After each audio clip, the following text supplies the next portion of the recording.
Selamat pagi Bapak Ibu, jemaat kekasih Tuhan. Mengucap syukur kembali diizinkan kita untuk bisa belajar akan kebenaran firman Tuhan. Dan pagi hari ini kita akan belajar firman Tuhan dari Ibrani pasal 5 ayat yang ke-7 sampai dengan yang ke-10. Dan judul renungan singkat pada pagi hari ini adalah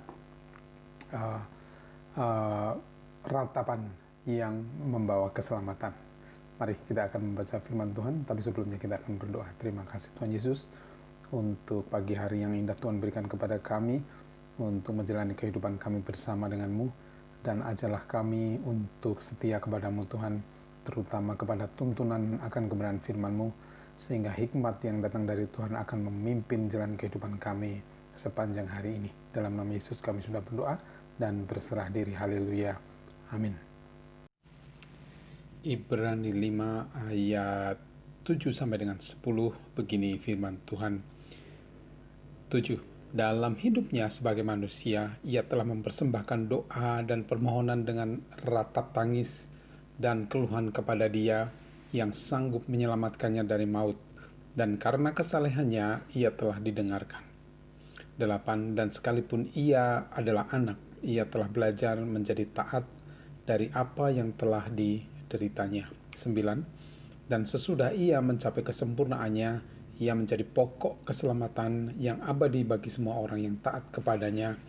10. Dan ia dipanggil menjadi imam besar oleh Allah menurut peraturan Melkisedek. Pagi ini kita temukan 4 hal yang luar biasa penting dari ayat 7 sampai dengan 10.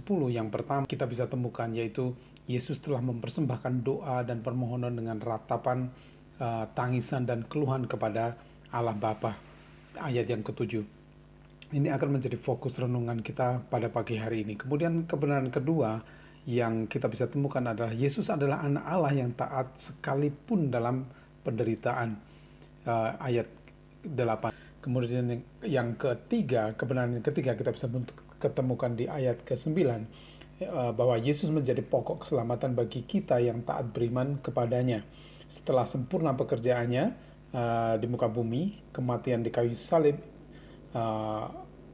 memungkinkan Yesus untuk kembali duduk di sebelah kanan Allah Bapa sebagai imam agung. Nah, ini sangat penting sekali, bukan hanya berdoa, tetapi dia membawa persembahan yaitu tubuh dan darahnya yang kudus sebagai korban penebusan bagi kita semua.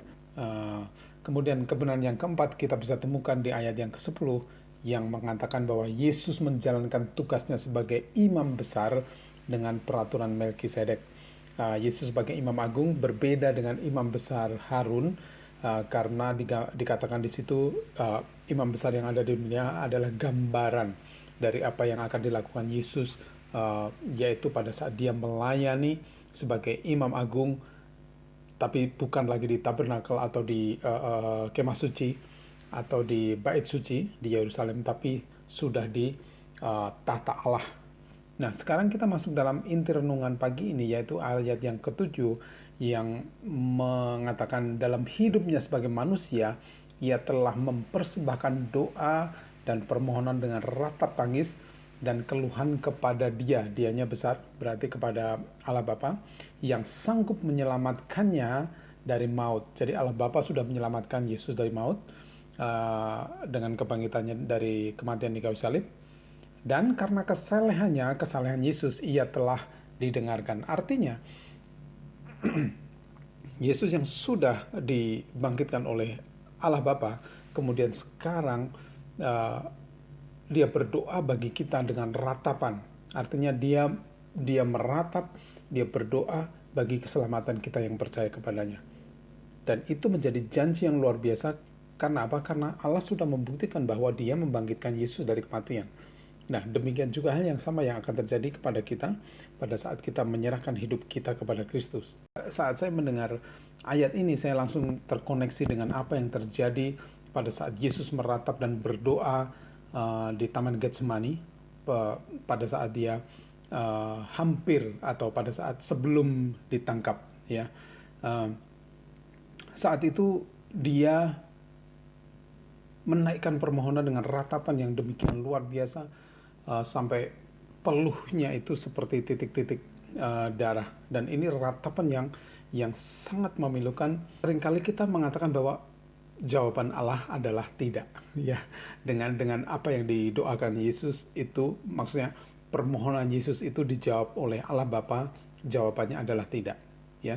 Tapi kita akan melihat satu kebenaran yang sangat menarik pada saat kita menelusuri lebih jauh lagi.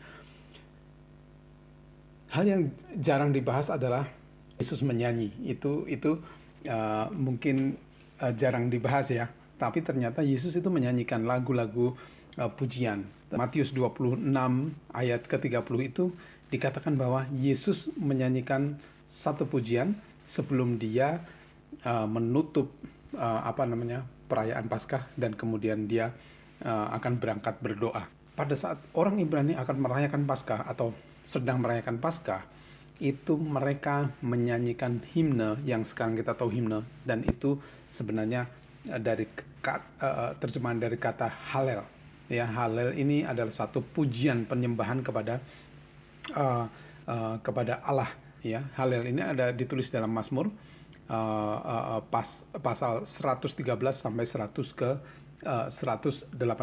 Hallel ini menjadi penting karena ternyata Yesus pada saat meratap yang kita tahu tadi jawabannya adalah tidak, yang pada umumnya diketahui. Tapi ternyata jawaban Allah itu sebenarnya sudah ada di dalam nyanyian yang dinyanyikan oleh Yesus itu, di dalam Hallel tersebut. Dan kelima, dalam kesesakan aku telah berseru kepada Tuhan, Tuhan telah menjawab aku dengan memberi kelegaan. Nah, ini jawaban sudah ada di dalam Hallel tersebut. Kemudian ayat ke-17, Mazmur 118 ayat ke-17, jawabannya juga ada di sana. Aku tidak akan mati tetapi hidup, dan aku akan menceritakan perbuatan-perbuatan Tuhan. Nah, yang terakhir 118 ayat 18 mengatakan, Hallel tersebut mengatakan, Tuhan telah menghajar aku dengan keras, tetapi ia tidak menyerahkan aku kepada maut. Ya, jadi ratapan Yesus itu sudah ada jawabannya. Sebagai Imam Agung, Yesus selalu berdoa bagi keselamatan kita, setiap orang yang percaya kepadanya, meratap kepada Allah Bapa, membela kita bagi keselamatan kita. Itulah tugas Yesus atau tanggung jawab Yesus pada saat dia sudah kembali di tata Allah, menjadi perantara kita, menjadi Imam Agung. Bukan hanya mempersembahkan tubuh dan darahnya yang kudus, tetapi dia juga berdoa meratap untuk keselamatan kita. Jika kita peduli dengan besarnya kasih setia Tuhan Yesus, mari kita mulai merubah hidup kita untuk semakin berkenan di mata Allah, karena dari hari ke hari Tuhan menginginkan kita ini diproses untuk menjadi serupa dengan anaknya, yaitu Kristus Yesus sendiri. Oleh karena itu, mari kita lembutkan hati kita, mari kita rendahkan diri kita di hadapan Tuhan, supaya setiap hari kebenaran firman Tuhan itu memproses kehidupan kita untuk menjadi serupa dengan Kristus. Demikian renungan pagi hari ini, kiranya menjadi bekal kita untuk menjalani hidup hari ini bersama dengan Yesus. Tuhan memberkati.